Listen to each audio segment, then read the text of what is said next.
Okay, what are periodic properties? Trends in periodic properties. Okay, what are periodic properties? ఒక periodic table లో repeated number of intervals తర్వాత particular interval తర్వాత same properties repeat అవుతూ ఉంటాయి. దాన్ని ఏమంటాము periodicity అంటాము. ఆ ప్రాపర్టీస్ ఏమంటాము periodic properties అంటాము. Repetition of a property in the periodic table is called periodicity, and those properties are called periodic properties. Same property number of interval particular interval తర్వాత repeat అయితే దాన్ని periodicity అంటాం. ఆ ప్రాపర్టీని periodic property అంటాం. So what are periodic properties? There are 5 periodic properties are there. మనం చూస్తే ఇబ్బందిగా అనిపిస్తుంది, చదవడానికి చాలా పెద్దగా అనిపిస్తుంది. లాజికల్ గా చూడండి, నేను చెప్పే టెక్నిక్ ఫాలో అయితే మీకు ఈజీ గుర్తుపెట్టుకోవచ్చు. సో ఏంటా periodic properties? Atomic radius, ionisation energy, electron affinity. Electron అఫినిటీనే ఏమని పిలుస్తాము? ఎలక్ట్రాన్ గెయిన్ ఎంథాల్పీ, ఈజీఈ అని పిలుస్తారు. ఎలక్ట్రాన్ గెయిన్ ఎనర్జీ అన్న ఎలక్ట్రాన్ గెయిన్ ఎంథాల్పీ అన్న అది. తర్వాత ఫోర్త్ ఏంటి? Electronegativity. And fifth one ఏంటి? Metallic nature. Okay, so metallic nature నే ఏమంటాం? మళ్ళీ ఎలక్ట్రో పాజిటివిటీ అని పిలుస్తారు. Okay, so fourth one electronegativity, fifth one electropositivity. ఈ రెండు ఆపోజిట్ అన్నమాట. ఓకే, డెఫినిషన్ లో జస్ట్ ఆపోజిట్. అట్లానే అయనైజేషన్ ఎనర్జీ, ఎలక్ట్రాన్ అఫినిటీ ఉన్నాయి కదా, ఈ రెండు కూడా just opposite in definition. Okay, opposite ఏందో చూద్దాము. తర్వాత వీటిని ఈజీ గుర్తు పెట్టుకోవడం ఎట్లనో చూద్దాం. So first one atomic radius. Atomic radius ఉంది కదా, అటామిక్ రేడియస్ అంటే ఏంటి? న్యూక్లియస్ నుంచి ఔటర్ మోస్ట్ ఎలక్ట్రాన్, ఎన్ని షెల్స్ ఉన్నాయి, ఎన్ని ఎలక్ట్రాన్స్ ఉన్నాయి అనేది సంబంధం లేదు. న్యూక్లియస్ నుంచి ఔటర్ మోస్ట్ ఎలక్ట్రాన్ కి ఉండే డిస్టెన్స్ కదా.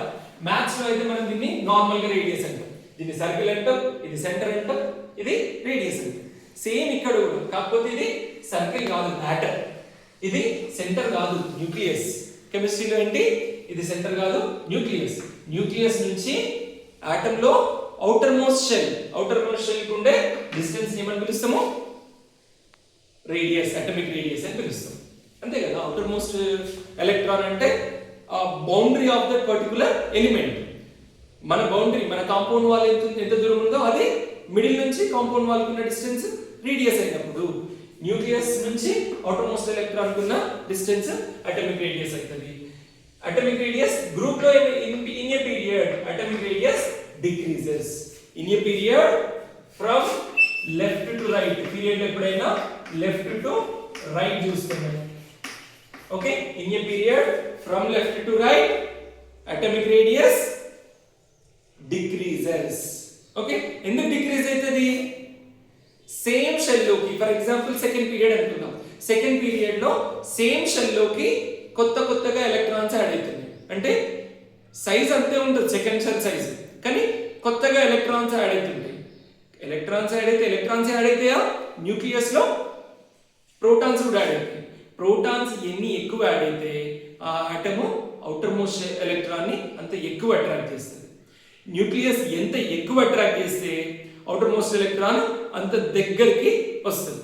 కాబట్టి ఇక్కడ రాస్తాం. Okay, so sodium second shell లో, థర్డ్ షెల్ లో సోడియం ఉంటుంది కదా, సోడియం కి మాక్సిమం సైజ్ ఉంటుంది. సోడియం తర్వాత ఎందుకు 11 ప్రోటాన్స్ ఉంటాయి. ఓకే, అట్లానే మెగ్నీషియం కి వచ్చేసరికి 12 ప్రోటాన్స్ ఉంటాయి. 11 12 ఈక్వల్ గా అట్రాక్ట్ చేస్తాయా? 12 ఉన్నప్పుడు ఎక్కువ అట్రాక్ట్ చేస్తాయి కదా, కాబట్టి ఆటమ్ సైజ్ డిక్రీజ్ అవుతుంది. తర్వాత అల్యూమినియం కి 13 ప్రోటాన్స్ ఉంటాయి. 13 ప్రోటాన్స్ 11 కంటే 12 కంటే ఇంకెక్కువ అట్రాక్ట్ చేస్తాయి సేమ్ షెల్. ఓకే, సో ఇంకా ఎక్కువ ఆటమ్ ష్రింక్ అవుతుంది. సో అట్లా వెళ్తూ ఆర్గాన్ కి వచ్చేసరికి 18 ప్రోటాన్స్. సేమ్ థర్డ్ షెల్ లో న్యూక్లియస్ లో 18 ఎలక్ట్రాన్స్ ఉన్నాయి, కాబట్టి ఒక్కొక్క ప్రోటాన్ పెరిగే కొద్దీ ఔటర్ మోస్ట్ ఎలక్ట్రాన్ ఎక్కువ అట్రాక్ట్ చేస్తుంది. కాబట్టి 11 ఉన్నప్పుడు ఇంత సైజ్ ఉన్న ఆటమ్ 12 ఉన్నప్పుడు కొంచెం తగ్గుతుంది, 13 ఉన్నప్పుడు ఇంకా తగ్గుతుంది, 14 ఉన్నప్పుడు ఇంకా తగ్గుతుంది, 15 ఉన్నప్పుడు ఇంకా తగ్గుతుంది. అట్లా లాస్ట్ లెఫ్ట్ నుంచి రైట్ లాస్ట్ ఎలక్ట్రాన్ వచ్చేసరికి, లాస్ట్ ఎలిమెంట్ వచ్చేసరికి లీస్ట్ సైజ్ ఉంటుంది. In a period from left to right atomic size decreases. Right, next in a group in a group లో ఏం రాయాలి ఎప్పుడైనా top to bottom. Okay, in a group from top to bottom atomic radius increases. Okay, ఒక గ్రూప్ లో పైనుంచి కిందకు వచ్చే కొద్దీ atomic size, atomic radius or atomic size ఏమైతుంది? ఇంక్రీజ్ అవుతుంది. ఎందుకు ఇంక్రీజ్ అవుతుంది? రీజన్ రాయాలి. ప్రతిదానికి ఏమైతే చెప్పాలి, ఎందుకు రీజన్ కూడా రాయాలి. ఎందుకు ఇంక్రీజ్ అవుతుంది? ఎందుకు ఇంక్రీజ్ అవుతుంది అంటే నువ్వు కిందికి వచ్చే కొద్దీ ఏమవుతుంది? ఒక పీరియడ్ పెరుగుతుంది. నెక్స్ట్ పీరియడ్ అంటే ఏంటి? నెక్స్ట్ షెల్, కొత్త షెల్ యాడ్ అవుతుంది. సెకండ్ పీరియడ్ కి థర్డ్ పీరియడ్ కి డిఫరెన్స్ ఏంటి? థర్డ్ పీరియడ్ లో సెకండ్ పీరియడ్ కంటే కొత్త షెల్ వస్తుంది. ఆనియన్ ఉంటుంది కదా, ఆనియన్ పైన లావు ఉండడానికి సన్న ఉండడానికి తేడా ఏంటి? దానిపైన లేయర్స్ ఎంత ఎక్కువైతే ఆనియన్ అంత పెద్దగా ఉంది అంటాం కదా, అనుకుంటాం కదా, కనిపిస్తుంది కదా మనకు.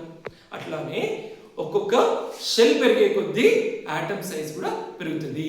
So atomic radius in group ఏమైతుంది అనిపించినప్పుడు మీరు ఆనియన్ ని గుర్తుపెట్టుకోండి. ఆనియన్ పైన లేయర్స్ పెరిగితే ఆనియన్ సైజ్ పెరుగుతుంది. టాప్ టు బాటమ్ కిందికి వచ్చే కొద్దీ కొత్త షెల్ పెరుగుతుంది. షెల్ పెరిగే కొద్దీ అటామిక్ సైజ్ ఇంక్రీజ్ అవుతుంది. Okay, from top to bottom in a group from top to bottom atomic radius increases. Okay, increases. ఇది అటామిక్ రేడియస్ మంచిగా అర్థమైతే మిగతా అన్ని ఈజీ. ఎందుకు? రీజన్ అటామిక్ రేడియస్, ఏదైనా కానీ రీజన్ అటామిక్ రేడియస్ అని రాస్తాం. ఓకే, సో నెక్స్ట్ ఏంటి? Second one ionisation energy. Ionisation energy మనం IE1 ఇందాకనే చెప్పుకున్నాం. Same definition. The minimum amount of energy required to remove an electron from a neutral gaseous atom. ఒక neutral gaseous అంటే atom solid state లో ఉంటే నువ్వు energy ఇస్తుంది, లిక్విడ్ స్టేట్ కావడానికి కన్జ్యూమ్ అవుతుంది. లిక్విడ్ స్టేట్ లో ఉంటే ఎనర్జీ ఇస్తుంది ఏమవుతుంది? గ్యాసియస్ స్టేట్ లో కన్వర్ట్ కావడానికి టైం తీసుకుంటుంది. గ్యాసియస్ స్టేట్ లో ఉన్నదానికి ఎనర్జీ ఇస్తే ఏమవుతుంది? అది మాలిక్యులర్ స్టేట్ నుంచి అటామిక్ స్టేట్ కి కన్వర్ట్ కావడానికి కన్జ్యూమ్ చేసుకుంటుంది. ఫైనల్లీ ఈ ఎనర్జీ అంతా మనం కౌంట్ చేయొద్దు. ఏది కౌంట్ చేయాలి? గ్యాసియస్ స్టేట్ లోకి వచ్చినాక పర్టికులర్ ఆటమ్ సింగిల్ గా ఉన్నప్పుడు దానికి ఎనర్జీ ఇస్తే ఏమవుతుంది? దాంట్లో ఉండే వ్యాలెన్స్ షెల్ లో ఉన్న ఎలక్ట్రాన్ ని రిలీజ్ చేస్తుంది. ఎంత ఇస్తే? న్యూక్లియస్ ఆ వ్యాలెన్స్ షెల్ లో ఉన్న ఎలక్ట్రాన్ ని ఎంత ఎనర్జీ తోటి అయితే అట్రాక్ట్ చేస్తుందో అంతకంటే ఎక్కువ ఎనర్జీ ఇచ్చినప్పుడే ఎలక్ట్రాన్ బయటకు వస్తుంది. Okay, that is called ionisation energy. In a period ionisation energy increases. Period లో ఫ్రమ్ లెఫ్ట్ టు రైట్, మళ్ళీ ప్రతి దగ్గర కూడా రాయాలి from left to right. In a period from left to right ionisation energy increases. ఎందుకు? Because atomic radius decreases. Atomic radius decrease అయితే ionisation energy ఎందుకు పెరిగింది అంటే అటామిక్ రేడియస్ తక్కువ ఉంటే న్యూక్లియస్ నుంచి అవుటర్ మోస్ట్ ఎలక్ట్రాన్ కి డిస్టెన్స్ తగ్గుతుంది, అట్రాక్షన్ పెరుగుతుంది. కాబట్టి ఆ ఎలక్ట్రాన్ ని తీయడానికి అంతకంటే ఎక్కువ ఎనర్జీ ఇవ్వాలి మనము. కాబట్టి atomic radius decreases, ionisation energy increases. Okay, next in a group from top to bottom. ఖచ్చితంగా రాయాలి ఎప్పుడైనా in a period from left to right, in a group from top to bottom ionisation energy. In a group from top to bottom ionisation energy decreases. ఎందుకు decrease అవుతుంది? Due to atomic radius increases. Okay, atomic radius increase అవుతుంది కాబట్టి ionisation energy decrease అవుతుంది. ఎందుకు decrease అవుతుంది? దానికి దీనికి ఏంటి సంబంధం? అటామిక్ రేడియస్ ఇంక్రీజ్ అయిందంటే న్యూక్లియస్ నుంచి అవుటర్ మోస్ట్ ఎలక్ట్రాన్ కి డిస్టెన్స్ పెరుగుతుంది. అంటే న్యూక్లియస్ తక్కువ అట్రాక్ట్ చేస్తుంది. తక్కువ అట్రాక్ట్ చేస్తే తక్కువ ఎనర్జీ ఇవ్వగానే ఎలక్ట్రాన్ వచ్చేస్తుంది. Got it? రైట్. ఈ విధంగా రిలేషన్ ఏం రాసుకుంటావు? ఇక్కడ atomic radius is inversely proportional to ionisation energy రాసుకో. ఓకే, టేబుల్ గా ఇట్లా బాక్స్ లో AR ఇస్ ఇందాక దాంట్లో రాసుకున్నట్టు అయనైజేషన్ ఎనర్జీకి ఫ్యాక్టర్స్ ఇన్ఫ్లుయెన్సింగ్ అయనైజేషన్ ఎనర్జీలో రాసుకున్నట్టు AR inversely proportional to IE అని రాసుకోవాల్సి ఉంటుంది. సింపుల్ గా ఇట్లా బాక్స్ పెట్టేసా. ఓకే, సో సరిపోతుంది. ఇది ionisation energy. Next electron affinity or electron gain ఎంత? అయనైజేషన్ ఎనర్జీ నేర్చుకున్నాం అనుకో, దానికి కొంచెం ఆపోజిట్ చేసుకుంటే ఎలక్ట్రాన్ గెయిన్ ఎంథాల్పీ వస్తుంది. ఏంటది? ఇక్కడ ఏమన్నావు? The minimum energy required to remove an electron from a neutral gaseous atom అన్నావు కదా. minimum amount of energy required to remove one. దీనికి opposite, the minimum amount of energy released when an electron is added. released required, electron ని తీయనికి మనం ఇవ్వాల్సిన energy ionisation energy. Electron ని మనం ఇచ్చినప్పుడు బయటకు ఆ ఎలిమెంట్ రిలీజ్ చేసే energy electron gain enthalpy or electron affinity అంటారు. ఓకే, ఎలక్ట్రాన్ ని తీయనికి మనం ఇచ్చే ఎనర్జీ ఎంత? Ionisation energy. ఎలక్ట్రాన్ ని ఇచ్చినప్పుడు ఎలిమెంట్ బయటకు రిలీజ్ చేసే ఆపోజిట్ అన్నమాట. ఇస్తే ఎలక్ట్రాన్ వస్తే అయనైజేషన్ ఎనర్జీ, ఎలక్ట్రాన్ ఇస్తే ఎనర్జీ బయటకు వస్తే అది ఎలక్ట్రాన్ గెయిన్ ఎంథాల్పీ.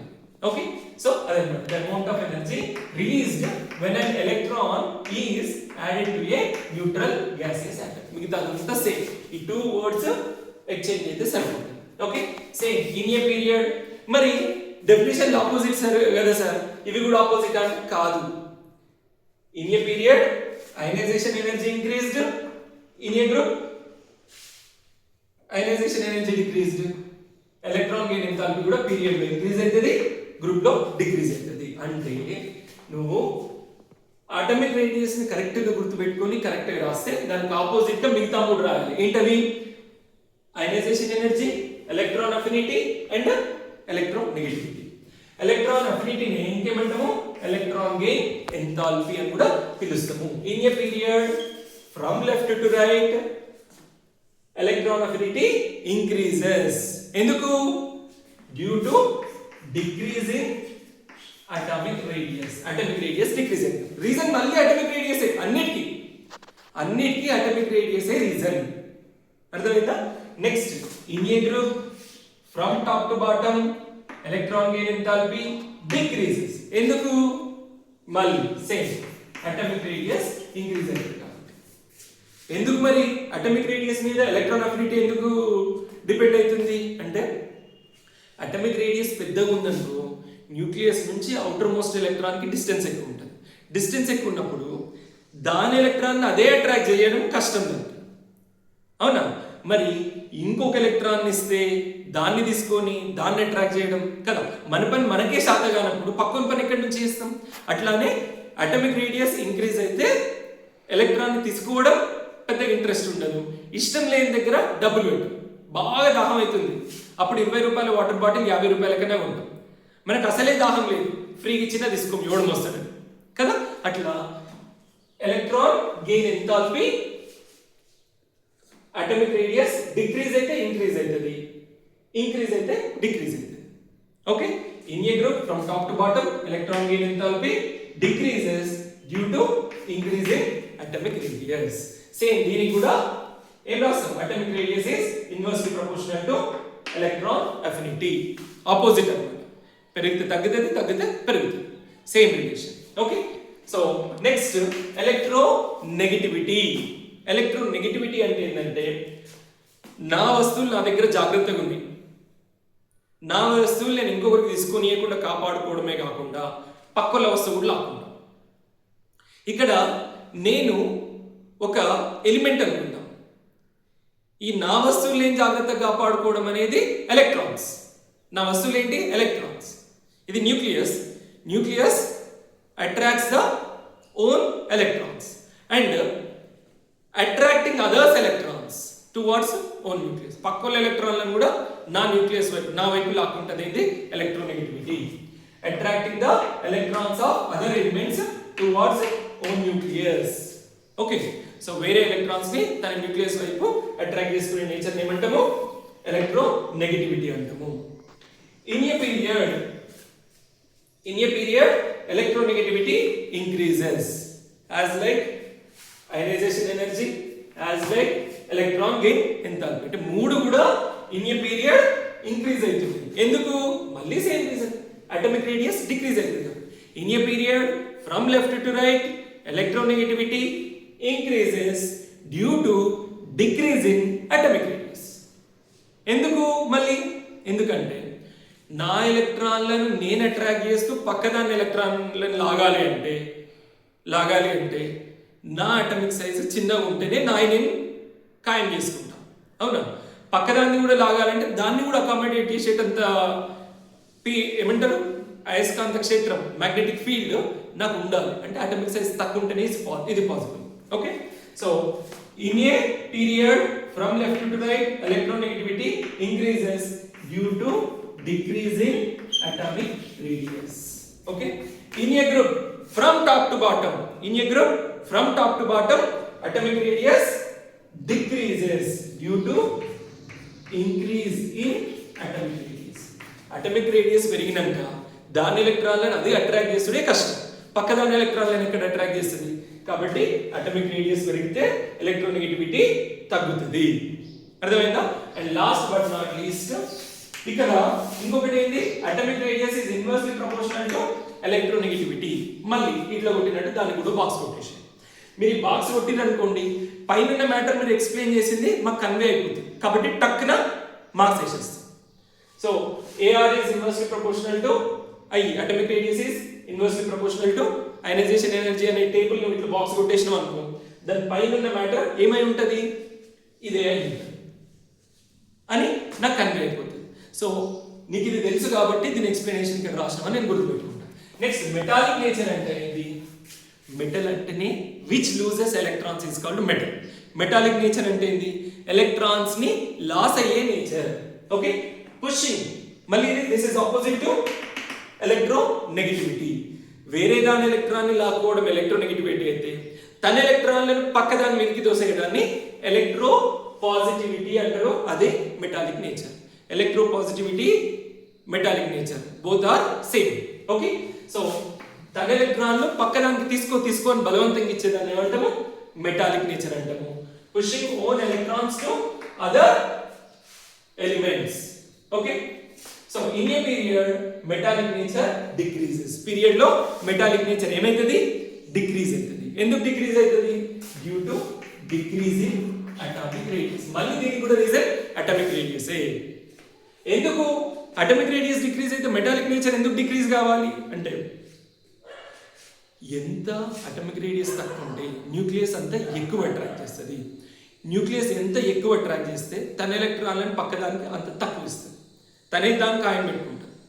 అర్థమైంది? So in a group from top to bottom metallic nature increases. ఎందుకు అంటే అటామిక్ రేడియస్ ఇంక్రీజ్ అవుతుంది కాబట్టి. ఓకే, సో ఓవరాల్ గా metallic nature or electropositivity is directly proportional to atomic radius. So overall గా atomic radius కి directly proportional ఉండేది అంటే atomic radius పెరిగితే పెరిగేది, అటామిక్ రేడియస్ తగ్గితే తగ్గేది ఏంటి? Metallic nature or else electropositivity. అంతే. మిగతా మూడు ప్రాపర్టీస్ ఏంటి?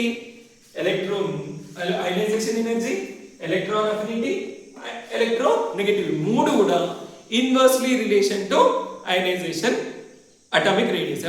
Atomic radius. అటామిక్ రేడియస్ పెరిగితే మూడు తగ్గుతాయి, అటామిక్ రేడియస్ తగ్గితే ఈ మూడు పెరుగుతాయి. ఏ మూడు? Ionisation energy, electron affinity and electronegativity. ఇంతే. ఇంత సింపుల్ గా 2 సార్లు 3 సార్లు డెఫినేషన్ ఏమో దీనికి ఆపోజిట్ ఇది, అయనైజేషన్ ఎనర్జీకి ఆపోజిట్ ఎలక్ట్రాన్ అఫినిటీ, ఎలక్ట్రోనెగటివిటీకి opposite metallic nature. Definition relation లో మాత్రం అటామిక్ రేడియస్ కి మిగతా మూడు ఏవి? Ionization energy, electron affinity, electronegativity మూడు ఆపోజిట్. అటామిక్ రేడియస్ పెరిగితే తగ్గితే, తగ్గితే పెరుగుతాయి. ఒక్క మెటాలిక్ నేచర్ మాత్రమే అటామిక్ రేడియస్ పెరిగితే పెరుగుతుంది, తగ్గితే తగ్గుతుంది. Metallic nature is directly proportional to the atomic radius. ఇంత సింపుల్ గా ఆన్సర్ ఉంటుంది. ఒక 4 సార్లు చదివి 4 సార్లు రాయండి, వచ్చేస్తుంది. 8కి 8 మార్క్స్ పడతాయి. మన ఛానల్ని సబ్స్క్రైబ్ చేసుకోండి, షేర్ చేయండి, లైక్ కూడా చేయండి. మీ ఫ్రెండ్స్కి పాస్ చేయడానికి సపోర్ట్ చేసిన వాళ్ళు అవుతారు, నాకు మరిన్ని వీడియోస్ చేయడానికి ఎంకరేజ్ చేసిన వాళ్ళు అవుతారు. Thank you.